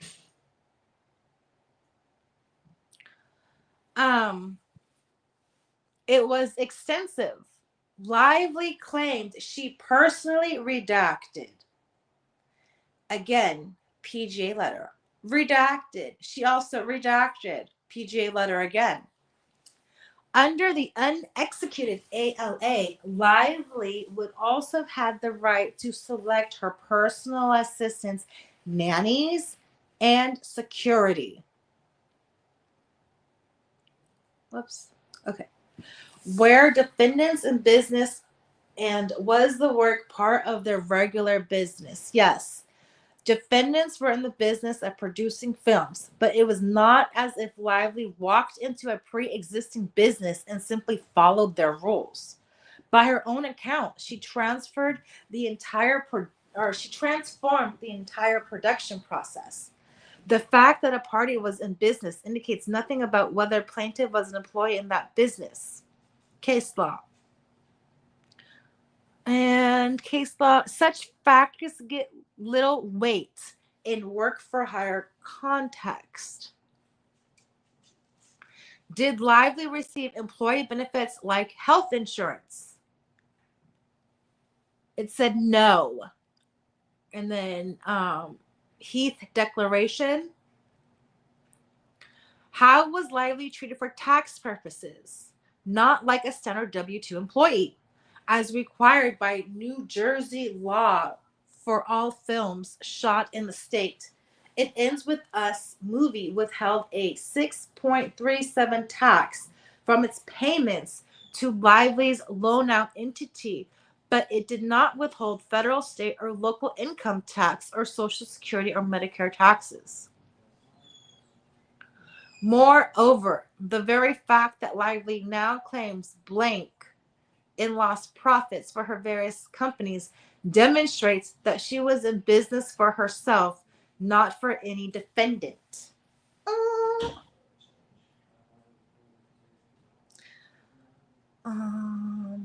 See, case law.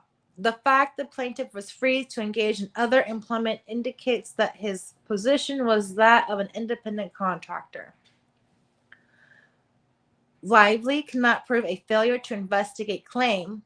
Count 6. Lively asserts that It Ends With Us movie in Wayfarer as employer entities violated two provisions of FEHA, California Code, blah, blah, blah, by allegedly failing to take reasonable steps to prevent or investigate harassment regarding their employees. As a preliminary matter, Lively cannot assert these claims under 1294 OK, which by its terms, as relevant here, is strictly limited to the employer-employee context. See it. It shall be unlawful for an employer to fail to take all reasonable steps necessary to prevent discrimination and harassment from occurring. Emphasis added. Code regulations. Regulation articulating the duties of employers under, and then it gives the statute.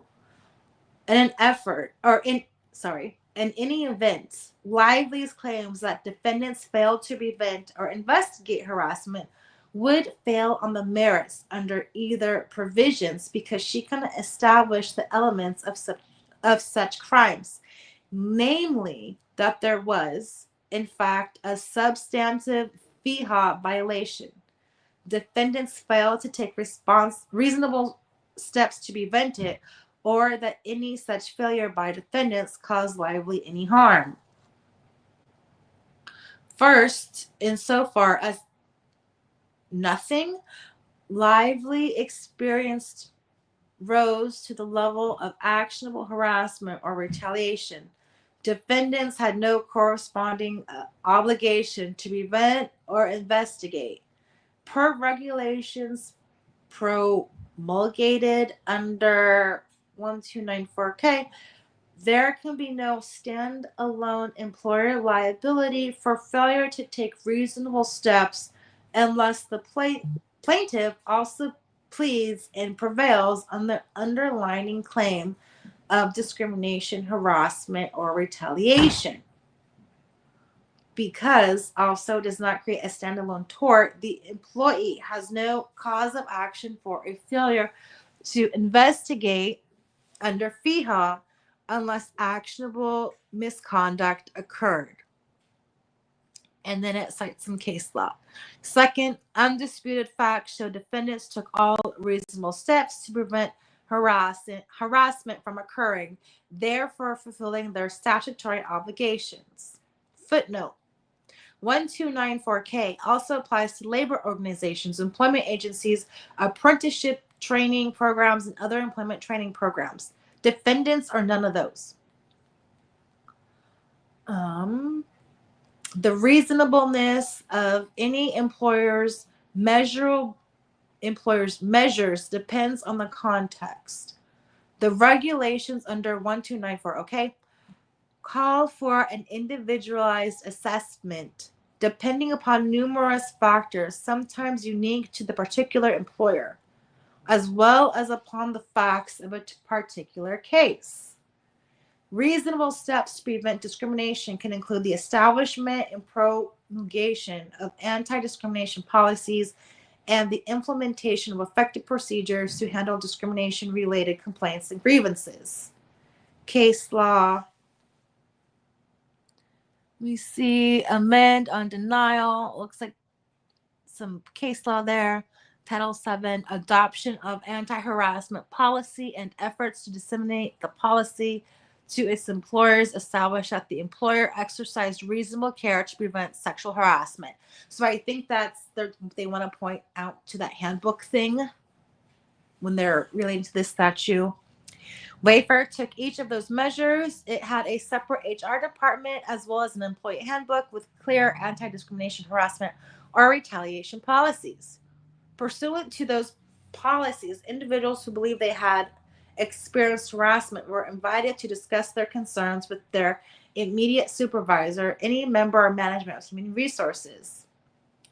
It Ends With Us movie also held an anti-harassment training administered by an outside law firm during pre-production and provided call sheets with a hotline for workplace complaints. Lively may argue defendants failed to act reasonably because no formal investigations into issues she raised took place. Yet Lively herself conceded it was reasonable for defendants to forgo any investigation. Her lawyer offered a proposed list of protections in lieu of a more formal HR process. The legal significance of her specific request not to investigate is that it shows defendants' alleged decision not to do so was perfectly reasonable. Case law. This case law states in the Title VII context, an employer may avoid liability for coworker harassment where the plaintiff employee unreasonably failed to take advantage of any preventative or corrective opportunities provided by the employer. Third, Lively cannot prove, as she must, that any technical failure to investigate or remediate was a substantial factor in causing her purported harm. Case law. No formal investigation would have made any difference because defendants simply acceded to Lively's requested protections and demands. Filming continued thereafter without issue or incident in what Lively described as a completely safe and professional environment. No deficiency in the remedial apparatus of Wayfarer or of the Ends With Us movie contributed to Lively's alleged harm. She claims she was injured primarily by an alleged smear campaign that took place well after Wayfarer and the Ends With Us movie were no longer responsible for supervising on-set behavior relating to the film. Just going to check in with the chat. I think we're almost done. We're on page 50 out of 73.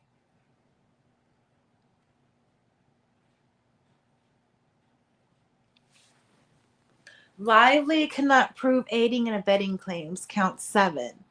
Lively claims Abel, Nathan, and Tag aided and abetted harassment and retaliation in violation of FEHA. This claim has secondary liability cannot stand because there is primary liability. For reasons stated above, no actual harassment or retaliation occurred. Case law states summary judgment dismissing aiding and abetting claim where primary claim dismissed. More case law, aiding and abetting claim requires proof of a substantial violation of the FEHA. This record is especially deficient as to any claim that Abel, Nathan, or Tag aided in abetting any harassment. That alleged conduct occurred during or before June 2023. Nathan's company Tag was not retained until August 2024, more than a year later. And there's no evidence that Abel substantially assisted or encouraged anyone to SH Lively at any point in time either. Lively's contract claims Counts 8 and 9 fail. Lively's contract claims against the Ends With Us movie and Wayfarer, the entity defendants, are based on two punitive arguments: what she calls the actor loan-out agreement, ALA, and the contract writer agreement, CRA. But neither is enforceable by Lively. The ALA was expressly subject to multiple conditions precedents that were never fulfilled, and no final agreement was ever reached or signed with respect to its material terms. The CRA was, by its terms, to be incorporated into the unexecuted ALA as an amendment. It therefore subject to the same unsatisfied conditions, precedents, and incomplete formation, and also was not independently supported by valid consideration. And even if the ALA and CRA were enforceable, Lively's claims would still fail for multiple reasons. Lively cannot enforce either alleged agreement. Lively cannot enforce her actor loan-out agreement. Any condition, predicate, or precedent to a contract must be performed before the promisor's duty of performance arises. Case law. Before liability can arise on a promise qualified by conditions expressed or implied in fact, such conditions must be fulfilled. Case law. And here's footnote 8.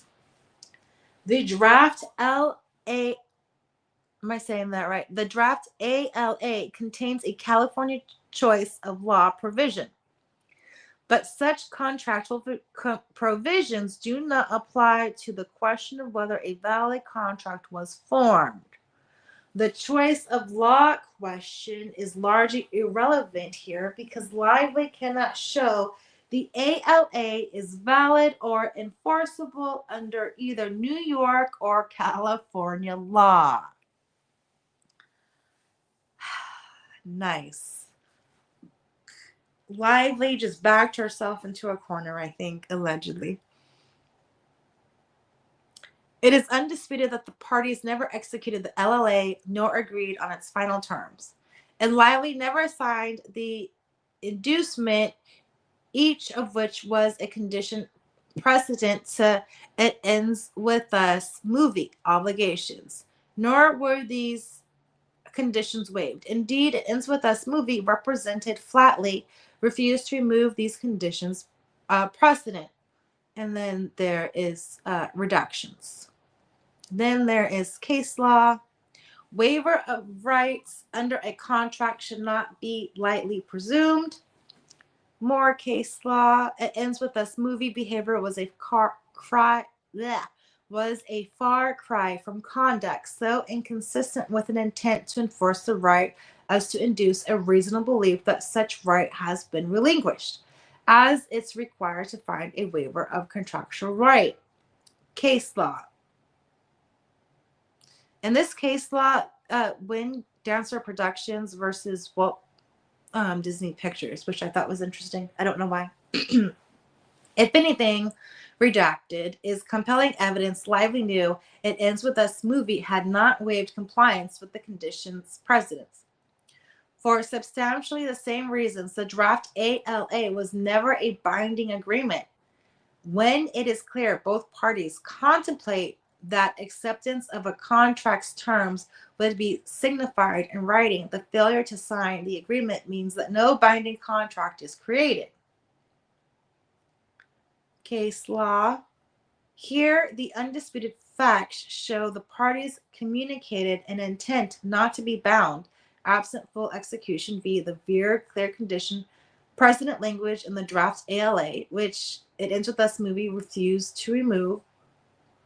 It Ends With Us movie continued efforts to obtain Lively's signature through July 2024, and her continuing refusal to provide it as a manifestation of her acceptance. And 3, the entire provision of the draft ALA, as well as the similar provision in the standard terms, Is that the end of the sentence? Okay, and then it gives exhibits, the presence of such, and then here's case law. The presence of such merger clause is persuasive evidence that the parties did not intend to be bound prior to the execution of the written agreement.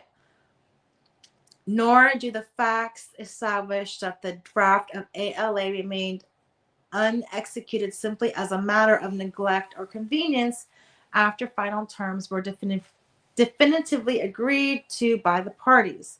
To the contrary, the undisputed facts establish that the parties continued to negotiate material terms until July 2024, and no final agreement was ever reached.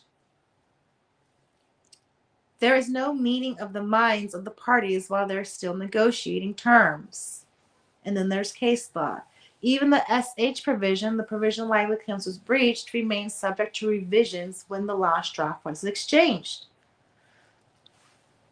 To the extent any binding agreement enforceable by Lively was arguably formed, in terms were those set forth in the offer letter, which was fully negotiated agreed upon in May 2023, not in the ALA, the terms of which were never finalized. It ends with us movie does not dispute that consistent with the offer letter, it placed Lively's upfront fee into escrow and accepted Lively's services on the first film filming. Critically, however, the offer letter does not contain the provisions that Lively says were breached. Thus, whatever the validity of the offer and Lively's right to enforce it, that letter cannot salvage Lively's fatally defective breach claims, which stand outside the letter's plain text. Sorry, guys, I might have to pause and get my door if my doggy doesn't stop in a second.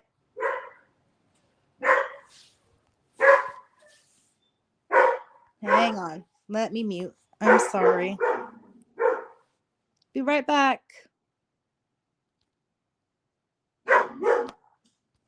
If I can, and I'm frozen. Okay.